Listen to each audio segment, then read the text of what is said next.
Yeah, come and take a look at the snow. Bright white as far as your eyesight goes. Come and take a look at the fields of snow. I'll just get my coat, then we're good to go. Come and take a look at the lake. Let's have a quick skate before it gets late. Come and take a look at the frozen lake. Put your clothes on, mate, don't make that mistake. Greetings, holiday shoppers. There are now only 273 shopping days left until Christmas, and I think you know what that means. That means it's time for another episode of Christmas Creeps, your one-stop shop for holiday movies and TV shows all year round. Since 2015, we've been putting this show on for you fine people. Hi, my name is Joseph Wade. I will be your host for this evening.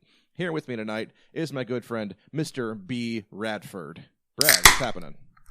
Affix thy seatbelt. It's gonna be a bumpy ride. That's right, folks. How are you? I am doing just fine. My beer has been popped, and I'm ready to roll.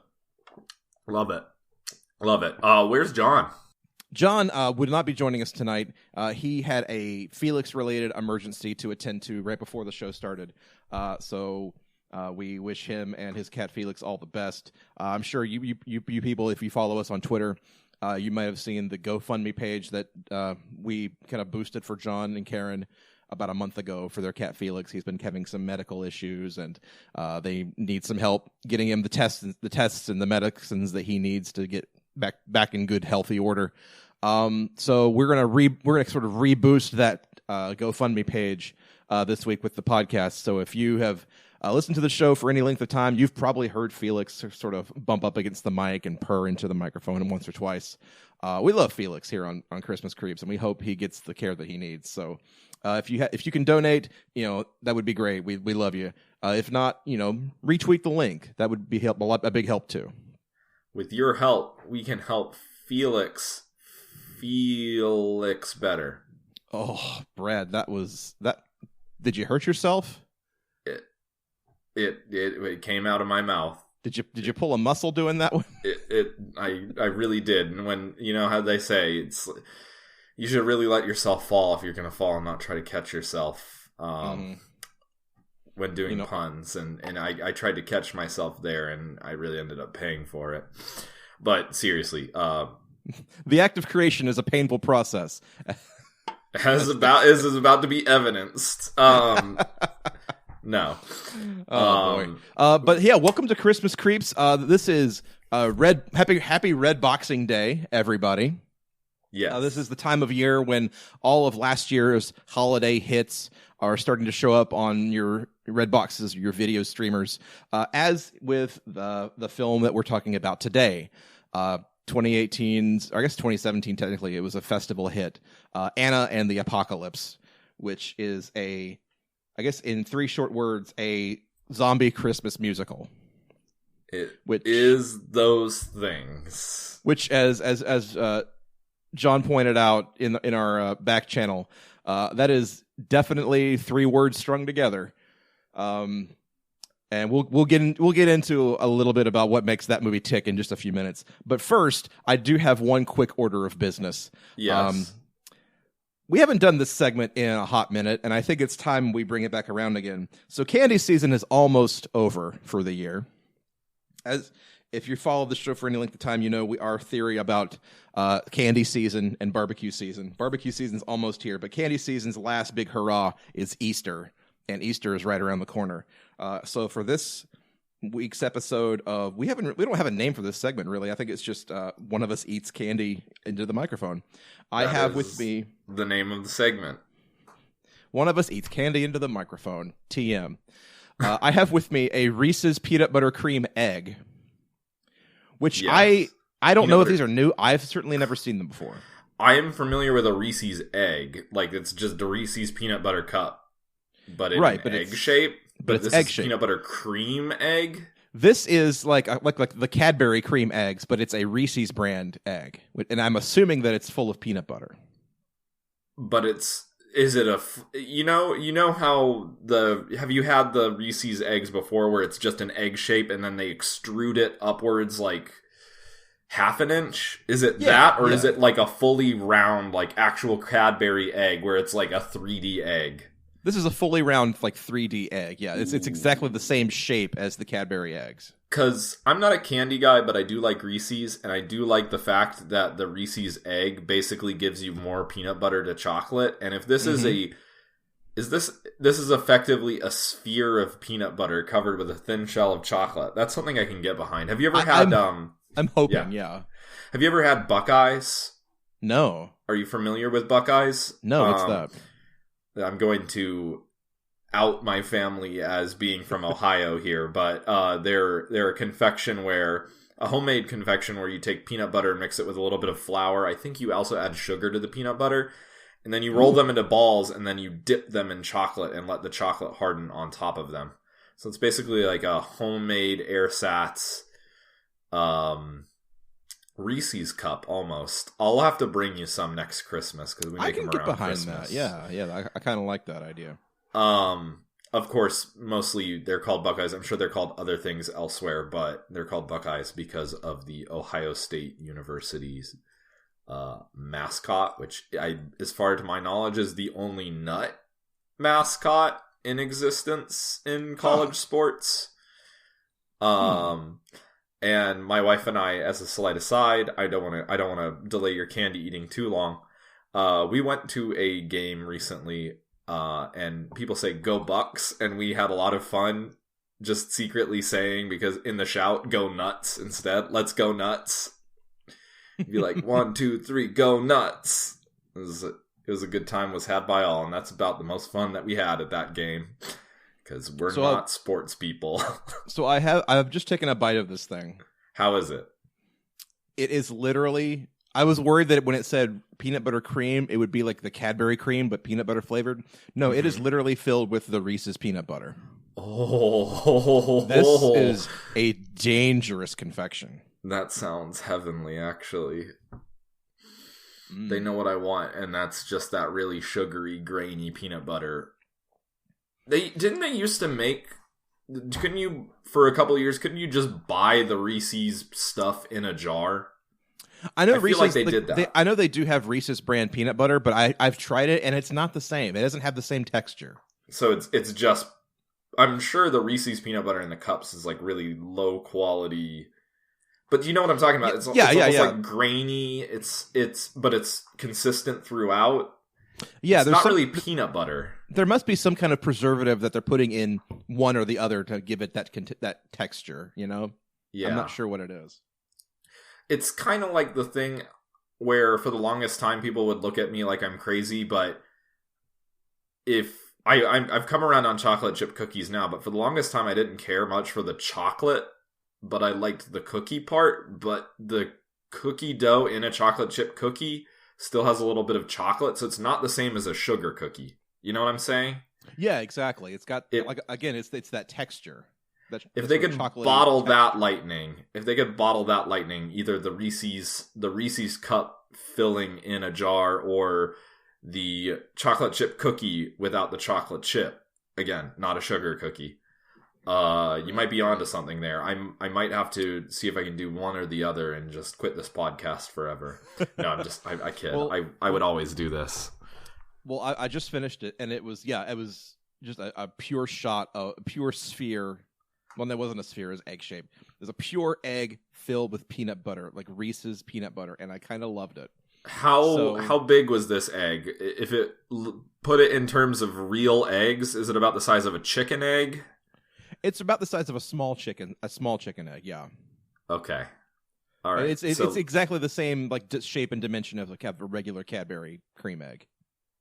So, see, that doesn't help me too much because it's been about 15 years since I've had a Cadbury cream egg. But a small chicken egg, could you cram it into your mouth whole all at once and just let it melt? Oh God, that's asking too much. No. You know, it's about 2 inches tall, about an inch or so wide, I guess. I don't know how else to describe it. It's basically a spherical version of the Reese's peanut butter egg shaped thing that we just talked about, but in delightful egg shape. Wonderful. And I got mine at a Sheetz. You know, they had a big bin full of them right next to the big bin of Cadbury cream eggs. Yeah, you can get them for $1. It's great. It has Party- all of your nutrition that a growing boy needs for an entire day. Yeah, a Cadbury, a Reese's peanut butter egg, a bottle of beer. What more do you need? Really? Not much. A Reese's Energy egg. Excellent. Oh, Excellent. Recommended? Recommended. Oh, the thing you just said, like if you can infuse this with a little bit of 5-hour energy too, the sky's the limit. Just shove a caffeine tablet in there and you're good to go. This is what we're really doing is we're this is really a shill for hospitals and doctors' offices. Like this is. They I need need 3 eggs on floor 4. Stat, please. Oh God. So yeah, that's gonna get me through this episode. Wonderful. All right, yeah. So let's talk about this movie now. Let's Anna and the Apocalypse. Anna and the Apocalypse. Now this was my choice this week because I figured we had watched enough garbage lately. I figured it was time for something a little bit more interesting, a little bit more festive and fun. And I had been hearing about this movie for the last 6 months. Like it was a big hit, like I said, on the film festival circuit. Made its way over from the UK, and now it's here in our Redboxes and our Amazon Primes, ready to be watched here in the middle of March. And I guess the first thing that I noticed about it, sort of upon watching it, was there's really not a whole lot of Christmas to it. Yeah, I did have that observation as well. I feel like that might have been a good calculation because this is one that you could definitely watch any time of year and not feel weird about it. Yeah. If you wanted to. Now, okay. First, again, I keep saying this. First things first. Brad and I are of kind of two minds about this movie. Yes, we are. And we haven't hashed this out, so you're going to listen to us hash this out live. Mm-hmm. Okay. If you have any interest in Anna and the Apocalypse, it is a zombie film, and it does have plot twists, so you should probably watch it beforehand. Yes. Before listening to this. We'll be here. Go ahead and pause it. Make yourself a nice cup of tea. It's a tight 90 minutes. So yeah, that is. I'll give it credit for that. It does not overstay its welcome. All right. Definitely not. Okay. So I guess the quick and dirty plot synopsis of Anna and the Apocalypse. We can get through this fairly quickly. Yes. So Anna and the Apocalypse is about a high school in Scotland where a zombie outbreak takes place during the holidays, specifically like overnight during the high school's big Christmas pageant. And our main character is Anna, who is a high school senior. She's about to take a year off. She's about to graduate and take a year off before college, and she has plans of traveling to Australia to see the world before she decides to go back to school. And this is kind of a point of contention between her and her dad, and also her and her best friend John, who may or may not have a crush on Anna. We don't know. Actually, we do know. It's very obvious that he has feelings for her. It's pretty super duper obvious. I think he sings about it at some point because this is a musical. Don't forget. Yes, and not in the sense that like, oh, it has one or two songs and then goes back to doing zombie stuff. No, there are songs throughout the entire film. Yes. Which, much to my delight, because once I realized that the songs in this film were actually fairly decent, that kind of put me at ease a little bit, because really, I liked the songs in this movie. There's nothing worse than a musical with terrible songs, for one thing. I guess I didn't think they were awful, but I didn't think they were. There were one or two numbers which were pretty good, but and to be fair, there were one or two which were definitely not.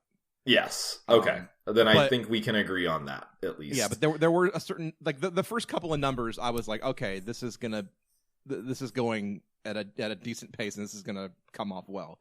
And then certain numbers came back around, and we're getting into what we thought of this. So let's just. I think I timed it. The outbreak starts at 25 minutes, which is thankfully there are definitely slower burns in zombie cinema. Yeah. So, and like we said, this is a tight 90 minutes, so they kind of get to the point fairly fairly quickly, but not before really establishing who these people are and kind of what they're all about. Should we go through the rest of this cast of characters? Sure, yeah. So you've got Anna, you've got John, her BFF, and then there's Nick, which is Anna's ex. They paint him as like the high school, for lack of a better term, if you excuse the term, the high school fuckboy kind of sort of guy. Yeah. He's like kind of halfway between your typical just jock character / bully character. He's kind of a jerk, but he kind of, when push comes to shove, he's sort of the muscle that gets them through the zombie plot. Right. And then you've got their friends, Chris, who is sort of the filmmaker kid of the group. His whole thing is that, he's trying to put together a sizzle reel of all his best like student films, and he's more interested in sort of the flash and the effects than telling a decent story with the things that he does. Yes. And then his girlfriend is Lisa, she's a singer. She doesn't get a whole lot to do in the film, but she's there. And then we have the exchange / recent arrival student, whose name is Steph, but all throughout my notes, I just wrote down her name as News Girl, because like she's part of the student newspaper / blog, and her whole thing is like she needs to record this story for the news, and she wants that to be her claim to fame, basically. Right, and her thing is that she recently came from the U.S., and her parents went on a vacation to Mexico without her.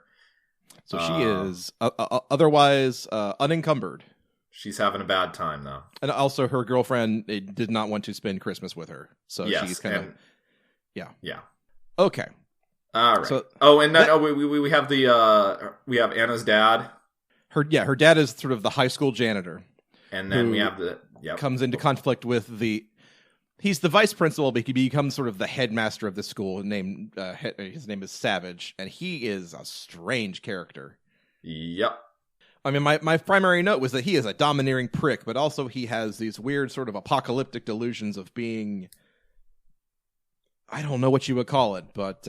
we'll get into it, because this movie does go some places. It does. So, the long and short of it is, like, most of our cast of characters are not present for the big high school Christmas pageant, which is where sort of the zombie outbreak takes place. And we really don't see like the zombies attack the school proper in the film. But it's sort of the most of the film takes place the next day after this, when the zombie outbreak has already happened, and Anna and her friends are trying to get back to the school so they can rescue her dad and Lisa and all the other characters, while also fending off, the zombies that have been plaguing the town. Yeah. And also reminding you that this is a musical, and there are musical numbers throughout the entire film. Yes. So having said that, I will say this bears a lot of similarities to Shaun of the Dead, for better or for worse. Not even in the same class. All right. Listen. Yeah. Qualitatively, it is not. I will flat out say that. But you can tell they are shooting for that star so hard. Failing miserably. I wouldn't say miserably. They don't hit the mark, but I applaud them for trying. All right. This is so often I'm willing to forgive a movie, and I'm trying to play devil's advocate for a movie. We'll get into it, but let's get into it. So obviously, I was more fond of this movie than you were. Yeah. What about this movie didn't really click with you? There are a couple of things, and this makes for bad criticism. But my number one problem with it, and I guess I'll be more specific in a moment, but it's a weird production. It checks all of the right boxes. By all intents and purposes, I should have really enjoyed this movie. British, zombie, musical, set at Christmas. Great, right? And that's exactly why I wanted to do this, because I thought this would be fun. But I just wasn't it. I don't know what it is about the production, but it just struck me as so weird the entire time. In its, I just, I can't. Well, it bothered me because it was wasted potential, and I'll get into my actual problems with it. But right. So here's one thing that I noticed kind of right up front. You would assume that this would be a comedy. It kind of isn't. And I think that's my major problem with it.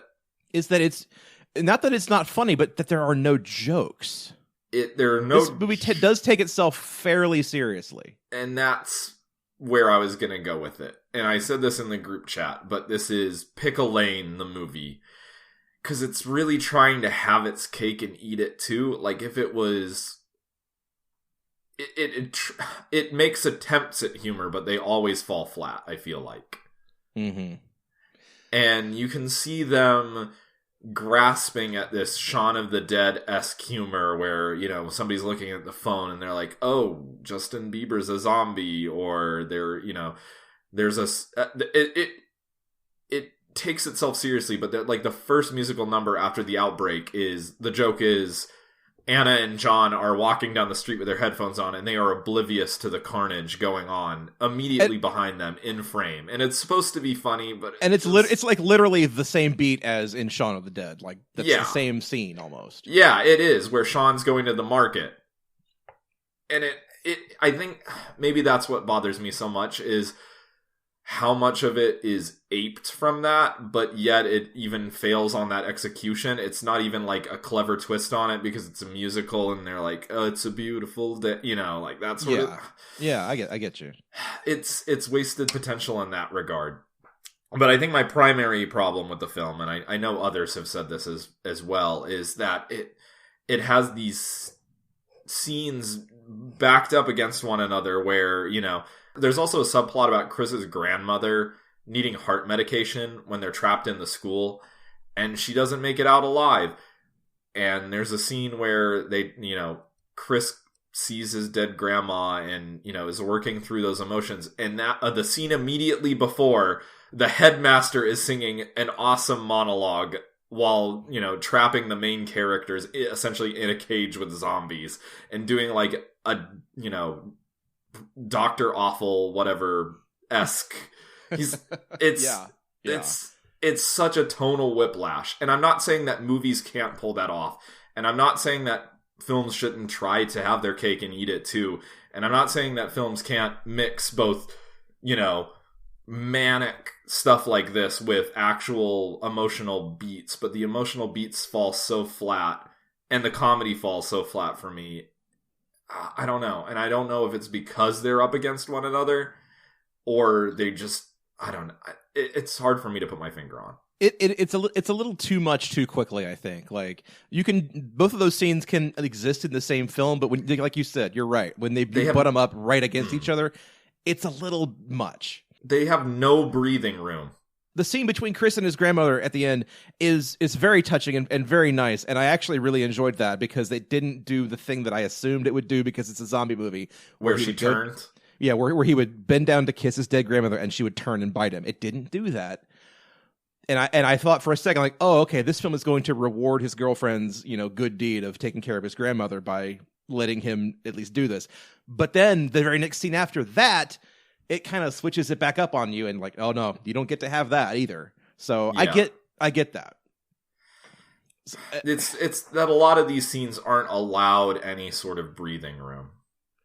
And I'll also grant you that like this film seems to exist in a world it knows that zombie movies like are a thing in this universe. So it operates under the same rules that most zombie movies operate under. But then like the big musical number near the beginning and then the refrain at the end, you know, there's this where they sing there's no such thing as a Hollywood ending. Which is an odd sentiment to have, considering that this film has almost exactly the same ending as every other zombie film ever made. Yes.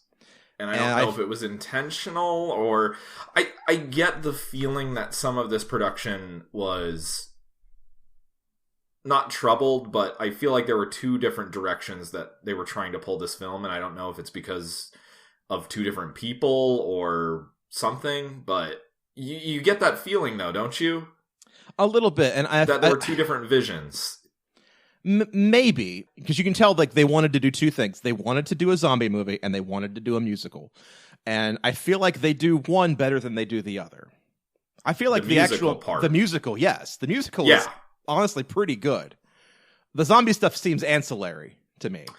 A little bit. There are also some plot holes. There's a musical number pretty early in the film where the lights go out. Like, basically everything's shutting down.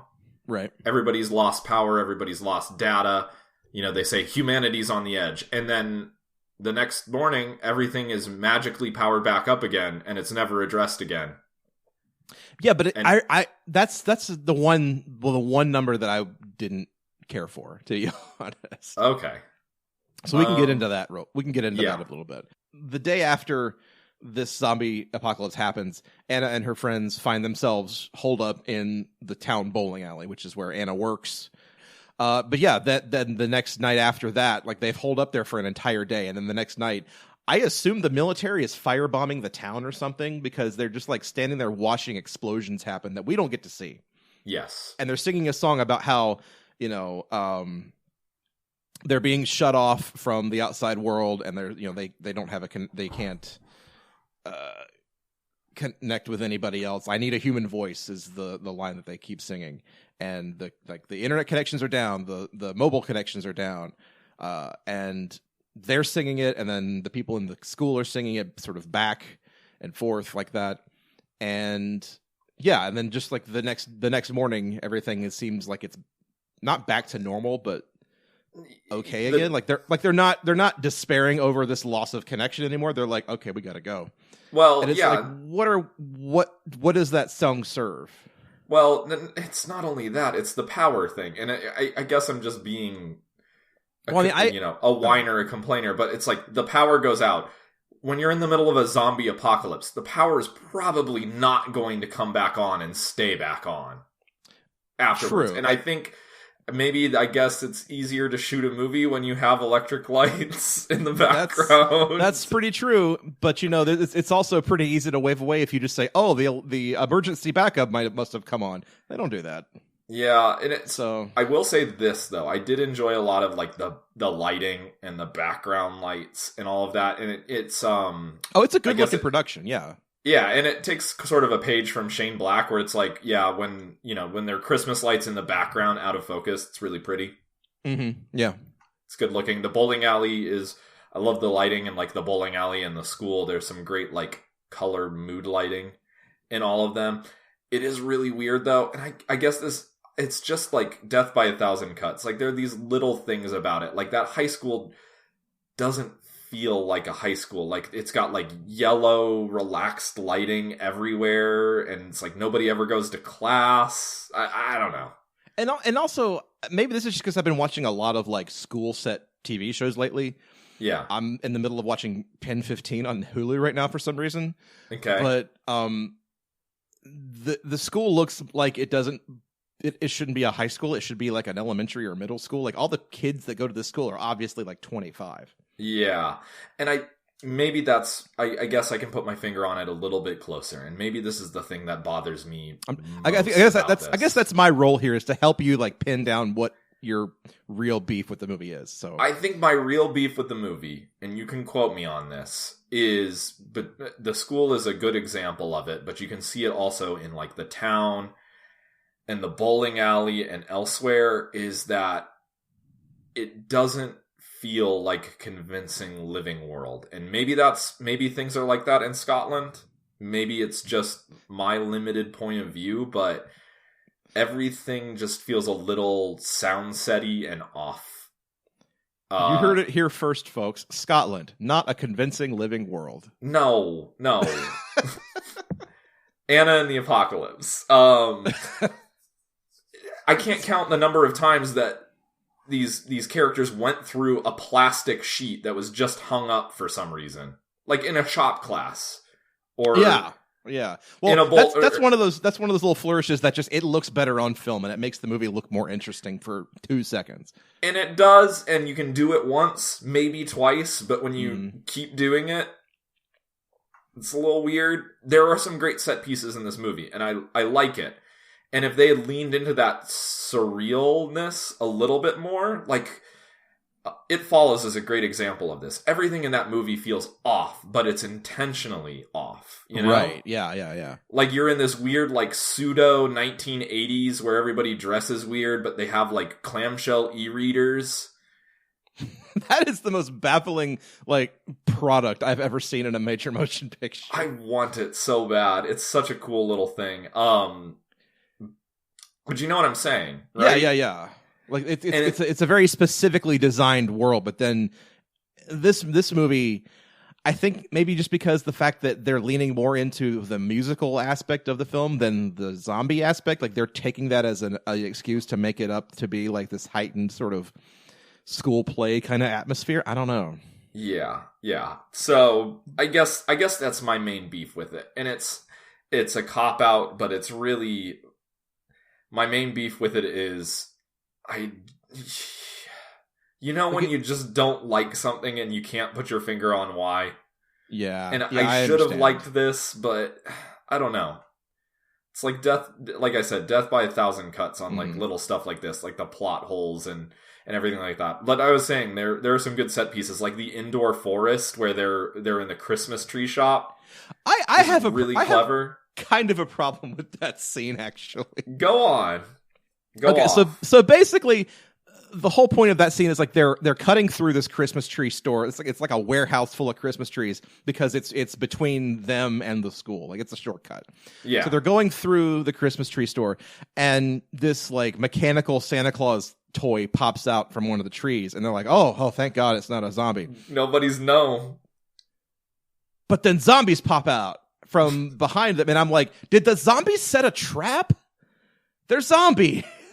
Yeah. The movie plays it like the zombies set a trap, and it just seemed off. Again, it seemed off to me. Like it's little stuff like this, isn't it? Yeah. I mean, like I said, like this movie clearly cares more about its musical numbers than its zombie stuff. Which, okay, doesn't that just make us the biggest nerds ever? That bothers us. No, because that's what we're here to do, you know? Like, if we can't nitpick this stuff, and if we can't draw on our experience of watching other horror movies and stuff, then what are we doing here, you know? And I'm going to go ahead and say this. Bigger fan of musicals than I am of zombie films. Hands down. And I guess... But the zombie stuff still bothers me. But I guess for my part, like, Shaun of the Dead is still, like, one of, if not my favorite movies. So, let me say that again, because that didn't seem right. But I guess for my part, of Shaun the of the Dead that exist in the world, all of them, Shaun of the Dead is one of them. That is my favorite. Of the movies I have seen, Shaun of the Dead is definitely among them. And on the list of movies that I do like that I have seen, Shaun of the Dead may or may not be on top of that list. What I'm saying is, I really love Shaun of the Dead, and so I'm naturally going to be comparing this film to that one. But it seems to be inviting the comparison at every turn because it's definitely trying to recapture that magic of being as sort of a zombie comedy with romantic elements, with sort of more whimsical elements, with musical elements. But this one leans a lot heavier on the music than Shaun of the Dead did. Yes. It's almost to the point of seeming like it cares more about being a musical, like we've said. So when it does reference Shaun of the Dead, it seems odd to me that it's like trying to like call its shot when it clearly should be trying to be more like its own thing. Yeah, like more like its own thing. Like the other movie that this really reminded me of was Sing Street. Have you seen that? No. It's another sort of recent musical about high schoolers, but it's more geared towards sort of like the musical numbers in that film feel kind of like the ones in this film, where it's less sort of, it's not exactly staged like an episode of Glee, but it's kind of close. And I think that was one of John's notes before he had to dip out on us, was that he said he didn't say Glee, he said High School Musical. He said it's like if High School Musical was Shaun of the Dead and ends up sounding worse than that combination suggests. And that's the other thing. This is like, this should be greater than the sum of its parts, but I'm afraid it's just the sum of its parts. Yeah. And to be fair, like, I can acknowledge that this movie has issues and problems and things that don't quite work for me, but like on the whole, I don't know. I think it left me with a better sense than it left you. I guess I enjoyed it more. Okay. And then that's maybe it's the headspace I was in. I don't know. It might have been. This is definitely an odd duck. I'll say that. Should we go through the rest of the plot synopsis real quick? I suppose. I don't know how much there is left to do. I mean, they get back to the school, and then the real surprise twist of the third act, which really isn't much of a surprise, but it kind of took me off guard, was how hard the headmaster went into straight up villain mode. See, and this is something I actually liked, and I thought they could have if they had leaned a lot more into the kind of stuff that was in his musical number. Yeah. I think it should have been more of a comedy and less on the drama, and I think there's a space for the drama, but I don't know. I don't know that this film needed a villain. Not necessarily the villain part, but it could have been a little more manic. The other the other musical number that I really liked was Nick's Soldier at War. That was a good number. That was pretty solid, yeah. Yeah. So where they meet up with Nick and his bros in the middle of this parking lot basically, and they've been looting all night, and then they put on this musical number about how they're ready to go out and fight the zombies.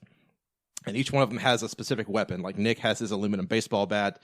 One of his buddies has a bunch of knives done up between his knuckles like he's Wolverine, which is stupid, but it's the best kind of stupid. It's a good kind of stupid. I really wish he had really fucked one of his hands up because that seems dangerous. Yeah. But the other guy, one of them has a PlayStation controller that he uses a grappling hook. I didn't even notice it was a controller. See, I was yeah. Yeah. He swings it around a zombie's legs and it catches and he knocks it down. Yeah. And then the fourth guy has 2 watermelons. Which is all right. Okay. And there's a really great shot where he's smashing the watermelons on top of a zombie's head, and it cuts back to him throwing his head back while watermelon bits just shower all over him, and it's so strange. Yeah. Little moments like that in this movie are kind of what I live for. I love so much of the little stuff around it that the bigger picture, I can forgive some of the bigger problems in it, I guess. All right. I don't know. So they're back in the school, and the headmaster has gone crazy. Yes. And I'm not exactly sure what goes on here because at this point, all the other people that are still in the school have decided that they need to get out, and he refuses because this is his school and he's going to decide what gets done. And I think he just basically feeds them to the zombies. Yeah, he lets the Zeds in essentially and has basically created a safe zone for himself inside of part of the school. He's locked himself inside the cafeteria kitchen. Yeah. Yeah. With the great barricade that comes down, which I noticed has a Star of David kind of design to it, which was kind of a neat touch. It was cool. It's a cool grate. 10 out of 10 on that grate. Oh, that's a great design. Oh boy. But one of the, I guess we could talk about a little bit more of the Christmassy side of this movie because for the most part, it kind of isn't. Yeah, it's ancillary, and I have to wonder, as I always wonder with stuff like this, if it was to check a box. Probably it's to get that SEO that marketing SEO market pumping put it out during the holidays, say it's a Christmas movie, hey, everybody's going to download it. All the Christmas movie podcasts out there, they're going to want to talk about it.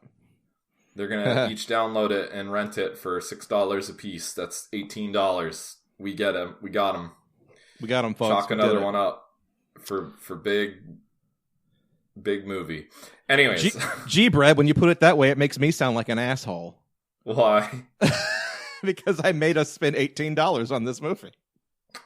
There you have it. No. What was I going to say? Oh yeah, so the final confrontation in this film is a strange one. Because Anna finally gets to the school auditorium where the headmaster has her dad tied up on the stage. And he's tied him up with Christmas lights because sure, okay. Yeah. And the zombies are all down in the audience section, and they're up on the stage, and she has to fight her way through the zombies to get to them, and a musical number plays out, because of course it does. It's an okay musical number. It's a pretty good one. Like it's choreographed well. I like the way the fight choreography in it. But Anna, by the way, throughout most of the third act of this film, Anna, her big weapon is this giant candy cane with a spike on the bottom of it. Mm-hmm. That she got from the Christmas tree store. Yes. But apparently it's like a really heavy duty piece of artillery because she destroys people with it. Yes. And she does a song and dance number. She dances her way through the zombies and fights a bunch of zombies and makes her way onto the stage. And the final conflict, she fights the headmaster. She unties she unties her dad. Her dad beats up the headmaster, but then he gets wounded in the process. And Anna has to leave them both. Yep. And the very end of the film, Anna and Nick make it out of the back of the school, and they are surrounded by zombies, and all seems lost. But then it starts to snow. Mm-hmm. As with any good Christmas movie, snow means something magical is about to happen. And indeed it does, because Steph, the news girl, drives up in her car and rescues them both. Yep. And they drive off into the sunset while singing No Such Thing as a Hollywood Ending, which is a Hollywood ending, which I guess they were going for there. I don't know. Which is a Hollywood ending, which is also like it's the zombie movie ending of the three characters you didn't think would make it out, kind of made it out alive. I mean, everybody knew Anna was going to make it out. Well, of course, but like, it's such a strange collection of like characters that you're really not sure which ones are going to make it out alive. Really, yeah. The two that make it out are two that I honestly thought were like zombie bait. Yeah, I thought it was going to be Nick and John, is it? Mm-hmm. That would probably be Nick, John, and I don't know. And that was another one of J5's notes, and we can address that right now. Like John, before he had to leave, he basically sent us his notes on this movie. Yes. So we'll address those for him. He said, with regards to Anna's friend John, is the subversion of meant to be guy who gets the girl cliche at this point so common that the subversion is now the cliche? Yes. Because John does, in the middle of all of the zombie kerfuffle, he does get bitten, and he does sacrifice himself so that the rest may live. Yeah. Yeah, I don't know. I kind of took it as one more example of this movie kind of cribbing Shaun of the Dead, because like if you've seen Shaun of the Dead, spoilers for that movie. Yeah, Ed gets bitten, Shaun's best friend, and it's a very tragic scene. And I think this movie was trying to go for a little bit of that, and it came off more as just kind of a shocker, like a shocker in the moment, rather. Yeah, but I it's not as dramatic, I think, because we're not attached to John the way we're attached to Ed. Because we spend the entire film with Ed, and then it's actually they're in the basement of the bar, and it's a good scene, and it's quiet, and it's an intimate scene, and like you think for a moment that it's actually going to be serious, but of course it's Ed all over, so he makes his fart joke before passing, and then at the end of the film also, and this is I'll actually get into this right now. Let's do it. Yeah. At the end of Shaun of the Dead, we find out that a lot of the zombies, can more or less be chained up and are still living. And so Shaun goes out back and hangs out with Ed in the garden shed. And they're still BFFs, even though Ed is a zombie. I think it's a pretty fun little treat. I think the movie refers to them as living impaired, which is just beautiful. Yeah, and it shows them like pushing shopping carts and doing other menial labor, which of course is a great little piece of commentary on minimum wage labor. But anyways, yeah, absolutely. I guess the point being that the point being that like John's death seems kind of unceremonious, and it just sort of happens. And it happens in a very strange way, too, because like there's a very bad running gag throughout this film where Anna can't name Santa's 8 reindeer. Yeah. And then near the end of the end of the second act, John suddenly remembers the names of all the reindeer and he's listing them off. And then he gets bitten. When he does like a grand pose that he's named them all. Yeah. That is a strange beat. Like it doesn't work for me. It really kind of makes his death seem trivial. Very trivial. Yes, thank you. Because he's the first one to go. Actually, isn't he? Yeah, really. He's the first name. He's like the first main character to go, which Yeah, definitely wouldn't have expected. The question I guess in that sense, like maybe that is kind of a decent surprise that like the one character you assume is going to live gets offed first. I guess the dude bros that are with Nick get offed in the Christmas tree farm, but it's immediately after that, and they're not named characters. But they don't even get names, so obviously they get offed really quick. Yeah, but back to Shaun of the Dead really quick, and I know we've harped on this a lot, but I was half expecting. I guess I need to give the movie more credit than this.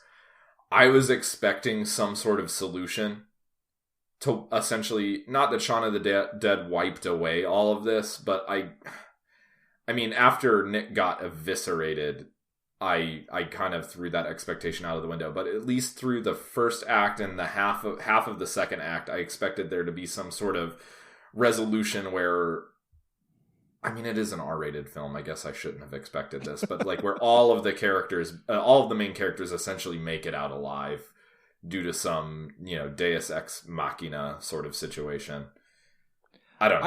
I suppose, but the second act does a pretty good job of setting dashing up just dashing every hope, because like the glimpses we do see of the zombie outbreak in the wider world make it seem like everything is collapsing at once. And like the moment that they realize that the army that was supposed to come to escort them to safety are now all zombies is a pretty good like all is lost moment, because once the army is all zombies, what do you have left?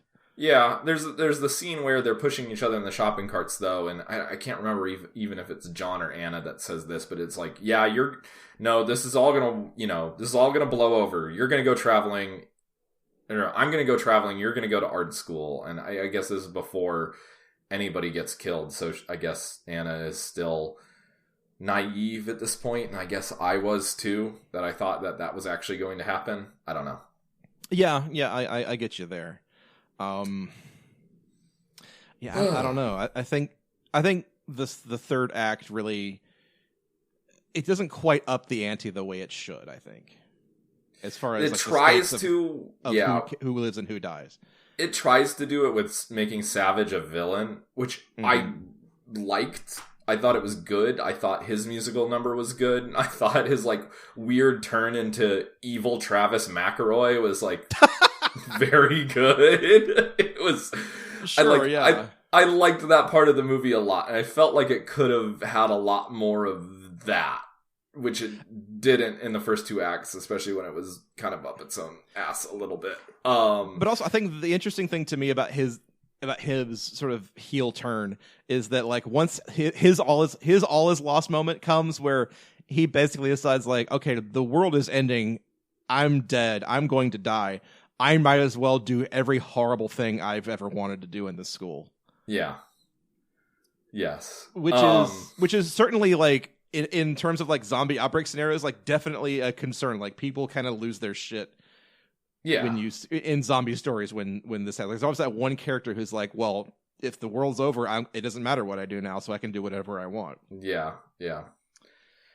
And also his musical number where he's like, I think the song's called "Nothing's Gonna Stop Me Now." Like that's definitely an echo of like the Shaun of the Dead "Don't Stop Me Now" number, right? Yeah, like, it's almost the same point in the film, even.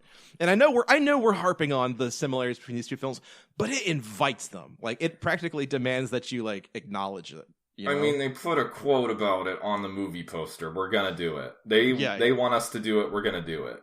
Yeah, I know. Like, if you didn't want us to do it, you shouldn't have. What was the quote on the poster? Shaun of the Dead meets La La Land? Oh, God. Yeah. If I had seen that, I might not have watched this movie. There you go. Ugh. So. I mean, honestly, all it had to do, yeah, if it really wanted to, like, invite the Shaun of the Dead comparison, was do the exact same tagline that Shaun of the Dead had, but a little bit different. Shaun of the Dead's tagline was a romantic comedy with zombies. This movie, all it had to do was say a high school musical with zombies. Or a Christmas musical with zombies, if they still really wanted to do the Christmas thing, which again we agree is wholly ancillary. Yeah, it's like third on the list of things this movie cares about. Maybe fourth, honestly. Maybe fourth. I feel like Pretty Lighting is ahead of Christmas movie on that list. Yeah, definitely. Here's the thing too about it is this was not a particularly high budget production, was it? I don't think it was. I think, and this is very normie of me to say, but I think they could have gotten a lot more mileage out of the Christmas thing and the musical thing if they had at least had one or two licensed pieces in it. Yeah. Because we have Lisa's number at the school play, which is obviously trying to be Santa Baby. I was so ready for that, and it didn't happen.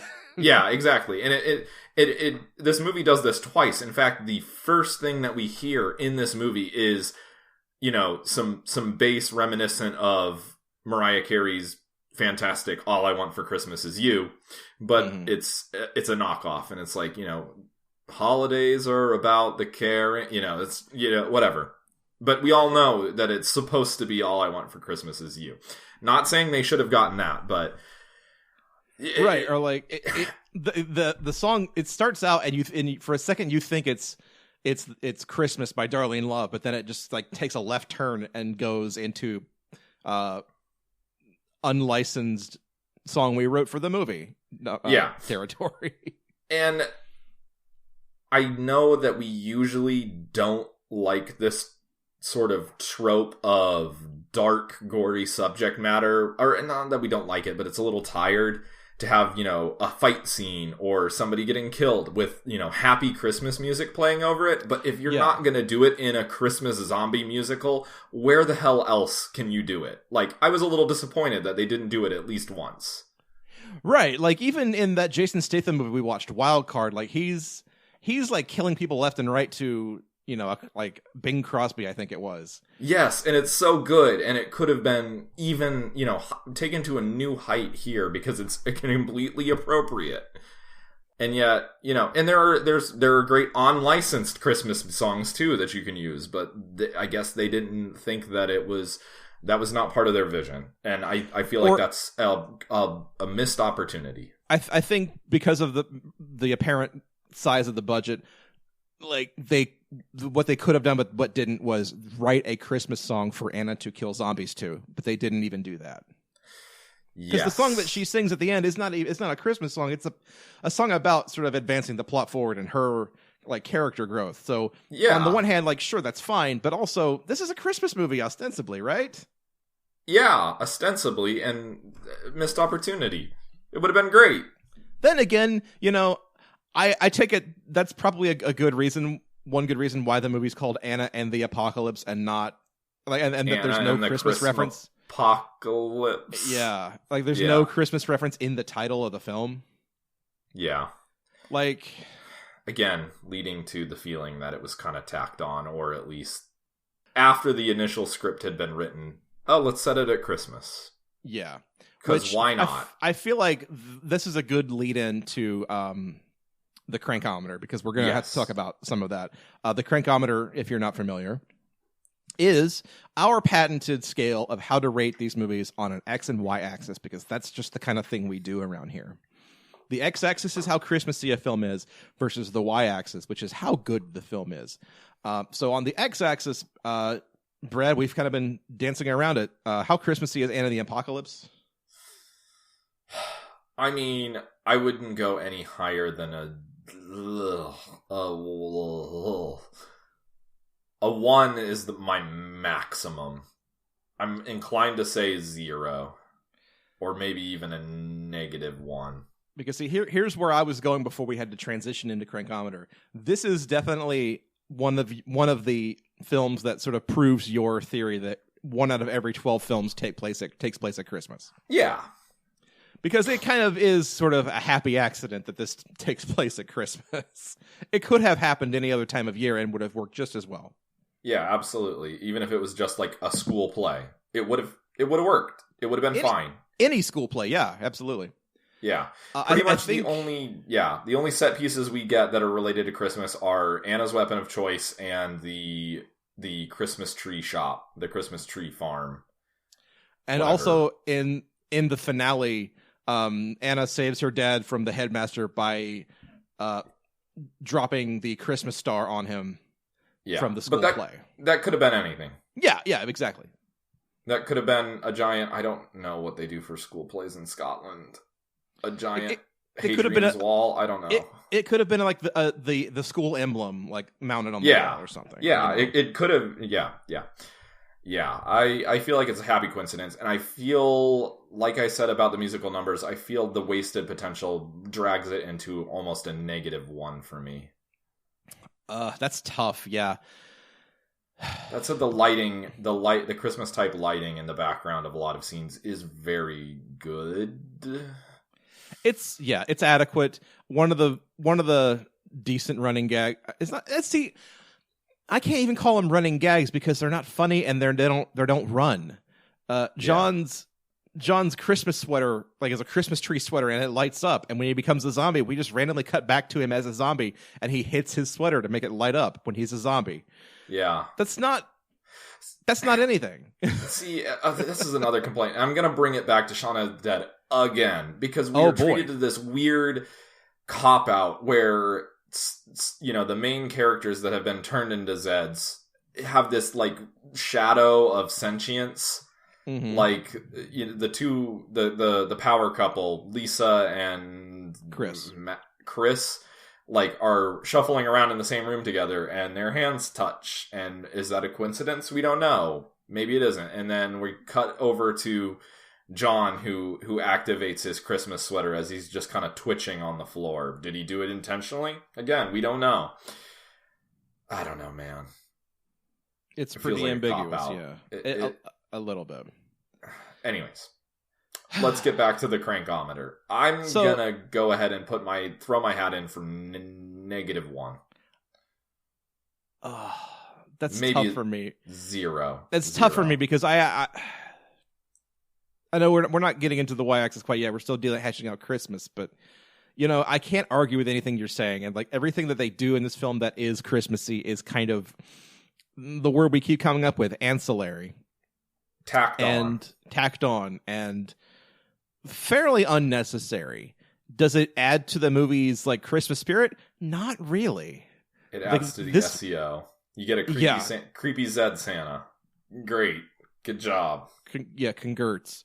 But yeah, I don't think this is. You're right. Like I thought I was going to be bringing you up to my opinion of the film, and you're actually bringing me down to yours, and I'm disappointed in that myself.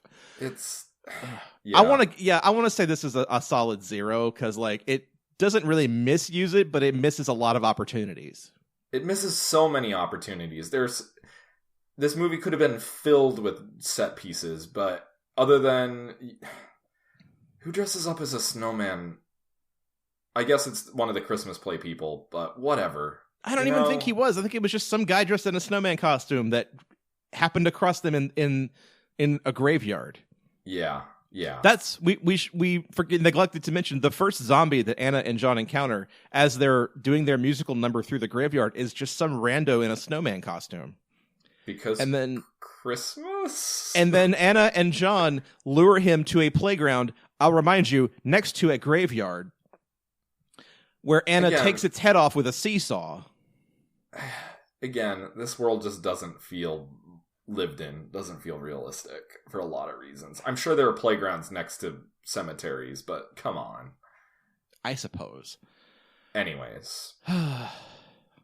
You're bringing me down here, Brad. I can't believe it. I'm usually trying to drag you all kicking and screaming upwards on the crankometer, but I'm just not feeling this one. So 0.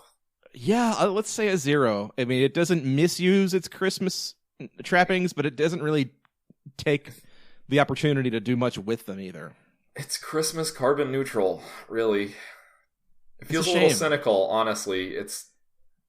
Yeah. I mean, it's not quite as bad as Better Watch Out, but it's in the same neighborhood. Yeah.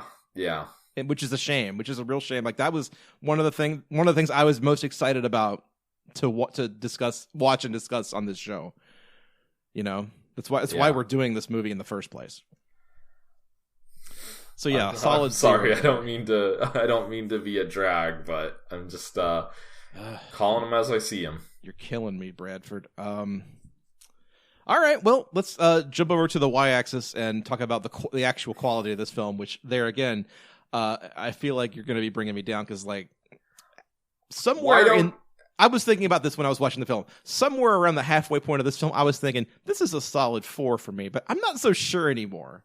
How about this? To give you the benefit of the doubt, to give this movie the benefit of the doubt, I'm going to be quiet, and why don't you start by telling me where you think this falls on the quality scale and why you think that. And okay. I'm not gonna talk until you're done.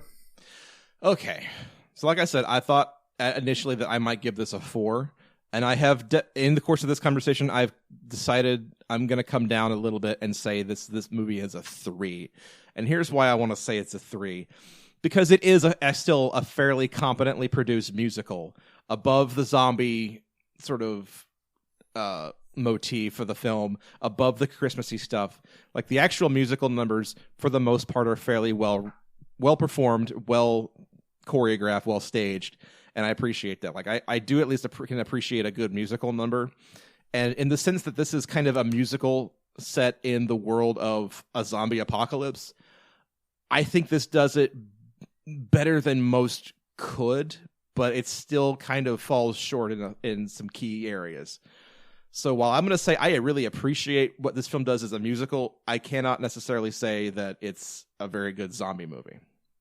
Okay. So you brought me up there a little bit. So I am going to make the case for a 1. Although I've been dragging this movie this entire episode, I didn't hate this movie. I didn't think it was a waste of time watching it. I just felt as though there was a lot of missed opportunities and a lot of wasted potential. And I was really excited to watch this movie. And I wanted to like this movie, but it just never got there for all of these little reasons, between the world not really feeling lived in and not leaning into its creepiness, you know, its weirdness, not giving either, you know, trying to have it both ways and having dramatic scenes and manic scenes and not really giving either of those scenes any sort of breathing room, or just picking a lane and staying with it, and you know, it recognizing what its strong suits are. It tried to do too much. The way that it tried to do it ended up sort of falling flat for me.